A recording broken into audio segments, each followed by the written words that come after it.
Respon dan resistensi terhadap kebijakan politik pada masa Orde Baru adalah reaksi dan perlawanan masyarakat terhadap kebijakan pemerintah yang dianggap tidak adil, tidak demokratis, dan merugikan rakyat. Respon adalah reaksi awal masyarakat terhadap kebijakan pemerintah yang dapat berupa demonstrasi dan protes, petisi dan juga surat protes, artikel dan tulisan di media, diskusi dan juga debat publik. Resistensi adalah perlawanan yang lebih kuat dan terorganisir terhadap kebijakan pemerintah yang dapat berupa pembentukan organisasi perlawanan dan juga perlawanan bersenjata dalam beberapa kasus.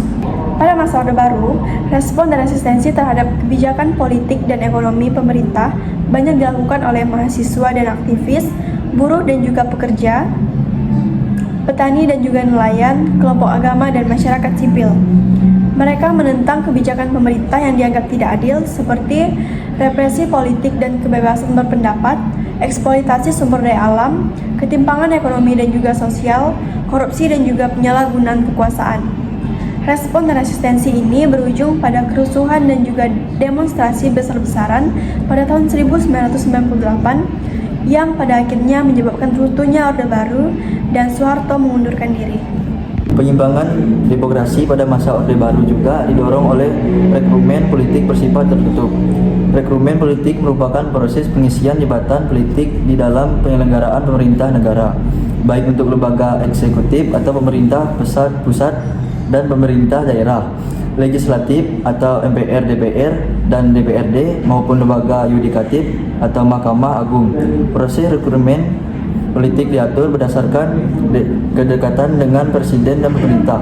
Akibat praktik korupsi, kolusi, dan nepotisme atau KKN tumbuh subur pada masa Orde Baru. Kebijakan fusi partai pada masa Orde Baru mendorong terjadinya dominasi kelompok tertentu dalam pemerintah. Dalam setiap pemilih, Golkar selalu menang dan Presiden Soeharto dapat kembali memimpin Indonesia. Dua partai lainnya hanya sebagai pelengkap untuk menunjukkan kesan penyelenggaraan sistem demokrasi dalam pemerintahan. Respon dan resistensi terhadap kebijakan ekonomi. Pada awal pemerintahannya, pemerintah Orde Baru telah melakukan berbagai upaya rehabilitasi ekonomi dan pembangunan berkelanjutan. Upaya-upaya tersebut membuahkan hasil positif. Pada 1969 hingga 1994, Indonesia mengalami peningkatan produk domestik bruto atau PDB kira-kira 6,8% setahun. Selama waktu tersebut, pertambahan rata-rata penduduk sebesar 2% setahun yang memungkinkan PDB per kapita rata-rata tahunan mencapai 4,8%. Pencapaian pertumbuhan ekonomi pada masa itu diiringi oleh keberhasilan pemerintahan Orde Baru dalam mewujudkan swasembada beras pada pertengahan 1980-an.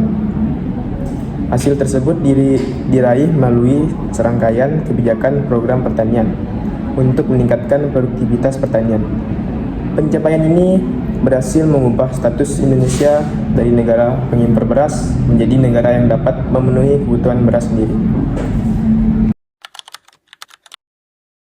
Yaitu pada bidang politik, pemerintahan itu memperkuat sistem otoriter, membatasi kebebasan pers dan oposisi, serta menyederhanakan partai politik sehingga kekuasaan terpusat. Namun, resistensi yang terus berkembang akhirnya memicu reformasi pada tahun 1998 dan jatuhnya Orde Baru. Pada bidang ekonomi, awalnya terjadi stabilitas dan pertumbuhan ekonomi, tetapi muncul ketimpangan sosial seperti praktik KKN dan ketergantungan pada utang luar negeri.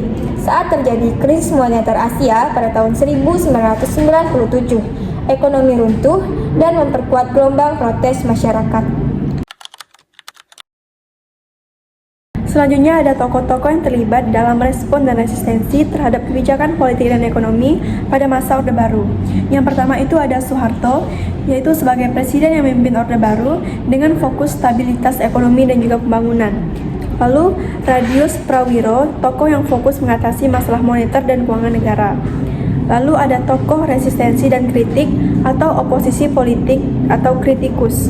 Ada Adnan Buyung Nasution, sebagai pengacara dan aktivis HAM yang kritis terhadap pendekatan hukum Orde Baru.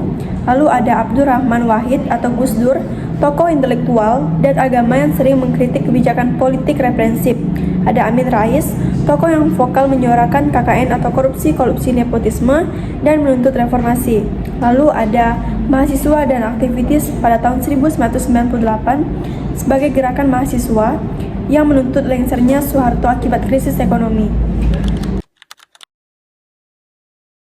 Akhir dari respon resistensi terhadap kebijakan Orde Baru memuncak pada krisis moneter pada tahun 1997 sampai 1998 yang memicu aksi demonstrasi besar-besaran mahasiswa dan masyarakat, ketidakpercayaan publik akibat KKN atau korupsi, kolusi, dan nepotisme, dan runtuhnya stabilitas ekonomi menggeserkan Presiden Soeharto pada 21 Mei 1998 sekaligus menandai dimulainya era reformasi.